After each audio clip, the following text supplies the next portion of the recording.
gamitin mo siya as tool para makatulong sa'yo. Hindi siya alternative na siya na yung mag-iisip para sa'yo. Totally na parang wala ka nang ginawa.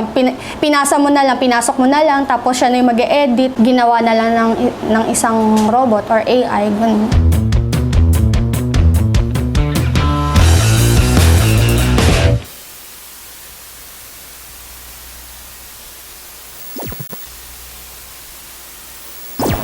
Yes. Matagal na siya pero recently lang na-develop din ng sobra-sobra kasi mas napahelp niya ng sobra yung mga editing tools. Hindi lang sa sa Adobe kundi sa ibang din mga apps like DaVinci, sa CapCut. Yes, nakakatulong siya sa din editing workflow ko bilang isang editor din and mas na time efficient and ayun, mas nakaka-less stress, ganon. Pero, ayun, yung mga AI tools na ginagamit ko, yung mga audio enhancement, like ito, yung pwedeng i-clean siya as podcast effect, ganon. Tapos, alam niyo yung sa remove background na re-remove mo yung isang bagay o napapalitan mo siya. Pati yung mga auto-transcription, like nare-read ng isang AI yung yung mga sinasabi mo, tas nagagawa ng subtitles, ganon. Pati rin yung silence cut out, yung mga walang voice, na auto-cut niya. Ano pa ba yun? Yung remix tool na e-extend or na babawasan ng time yung music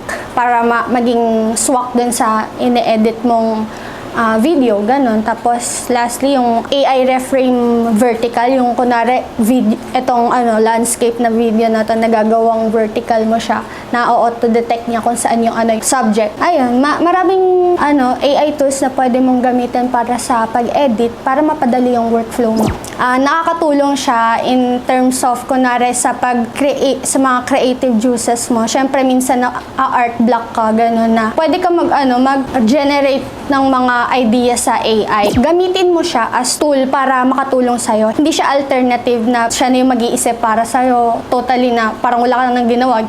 Pinasa mo na lang, pinasok mo na lang, tapos siya na yung mag-edit. Ginawa na lang ng isang robot or AI. Ganun. Nakakatulong yung AI advancements kasi ang editing kasi biggest time drain. Siyempre, babalik-balik dun sa isang portion para ulit-ulitin kung ano yung ikakat mo, tas babalik ka ulit dun sa Parang yung AI kasi siya na mag-automatic ayos, magtatanggal, and super siya, helpful siya in terms of time efficient, ganun. Yung AI kasi nakakatakot din siya, and at the same time, ang game-changing niya dahil someday, magugulat ka na lang, kaya na ng AI lahat gawin ng mga ginagawa ng isang ordinaryong tao. Pero andun pa rin yung quality and creativity. Ayun yung pinagkaiba natin sa AI. Siyempre, iba pa rin yung gawa ng isang tao kumpara sa AI din.